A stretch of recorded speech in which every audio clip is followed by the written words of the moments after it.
Hi everyone, thanks for joining me. This is the report for June 1st, and after Memorial Day weekend, this is kind of a reset type of week. Just so much pressure on the system this past 3-day weekend. There were guys out there fishing, but lots of skiers, lots of boaters, lots of things going on. Really not a good indication of what's happening on the river. But anyhow, let's get into the report. Now I'll start off by congratulating my friend Gogo, who was up in Ontario, Canada. I was not able to make that trip this year. Gogo was up there, and I'll throw a picture of one of the smallmouth that he got up there. Way to go, Gogo. Looks like you had some really good fishing. When you get back, I will be talking to you, and maybe I'll give a report on Ontario, Canada. Seems the fishing up there might be a little better than what it is on the Delta. Let's talk about river conditions. And I think the two big things that are going on right now. Number one, got lots of reports on people seeing balls of fry. So there has been some successful spawning. The fry are about 1 inch long. They seem to be, they're not all over the Delta, but the spottings are, in a wide varieties of areas. So it looks like, the spawning, the early spawning looks like it's been okay. I still believe that the next couple of full moons are going to be when most of the fish start to really do their most productive spawning. We're still looking at water temperatures that are fluctuating. I was out this week, Friday and Tuesday. I got 66 degrees, I think, 65, 66, maybe a top end of 68.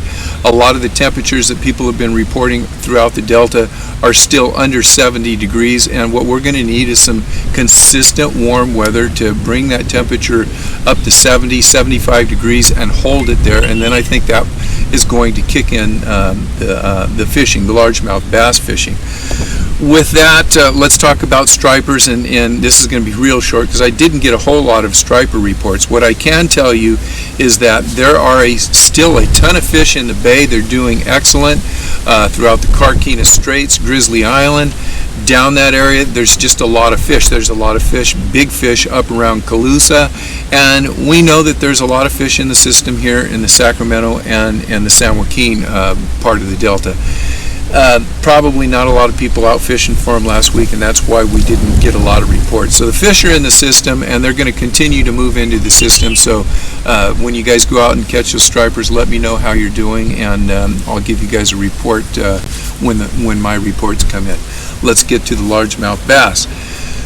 Couple tournaments last week, or recent tournaments. I know the NorCal Bass Tournament, NorCal Bass Club held a recent tournament. 19 pounds won that tournament. I don't know what the field did, but I'm sure it's been like every other tournament in the last couple months. We get a 20-pound bag here and there, and then the rest of the field has a real tough go of it. The Wild West tournament, I think they had 80 people or 80 anglers out here, 80 teams last week. I'll say a light 20-pound bag won the Wild West. I remember checking it, but I don't know what the exact weight was. It wasn't much over 20 pounds, but I did look around. Out of 80 anglers in that tournament, 40th place in there. Most guys had around 11 pounds. So pretty underwhelming weights this time of year, but again, it's not time to panic.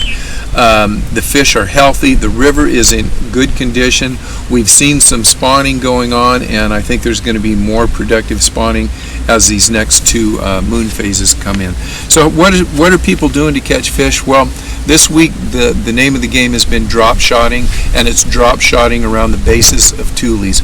There's not a whole lot of talk from anybody that's catching fish on reaction baits, anybody that's fishing rock walls.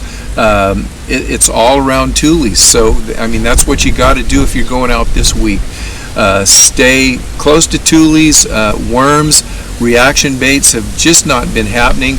I have been consistent in my fishing, and it's consistently slow, but at least I can say I am catching fish, and as long as I have my nose to the grindstone, it's a slow bite, but it is happening, and I've been doing the same thing that I've been doing for the last 3 weeks, and I've been flipping into heavy cover around tules, way back in the brush. I'm still throwing the same things. I've got a brush hog on. I haven't taken that off for the last 3 weeks. I've got a Z-Man goat. That's one of the things that I've been punching and having really good luck on this year. And I have been throwing, I got a nice bite on a frog this morning. One nice big fish came up, and that was it. So that's not a consistent bite. And by the way, I am getting consistently getting reports of people catching fish on top waters, but it's not a consistent bite. So, you know, keep your frogs on, keep your popping bugs on, and keep throwing them, but just be aware that it's not a consistent bite yet. And again, we're just going to need that water to get up to over 70 degrees and hold there. I have been throwing chatterbaits. Nothing on chatterbaits for me at all. I just can't get bit on a chatterbait. Haven't been throwing any crankbaits this last week or two, but you know, again, all the reports, the guys that are catching fish are talking about, yeah, we're getting fish, but they're all on slow-moving baits. There's not a lot going on with reaction baits right now, and that's about it, guys. So I don't want to waste any more of your time. Next week, I'm going to dig around a little bit more and see what comes of the river after it gets a little chance to settle down after the Memorial Day weekend. So thank you guys so much for watching, and hopefully you get out there, catch a few fish, send me a report. We'll see you guys on the river, and until next week, good luck.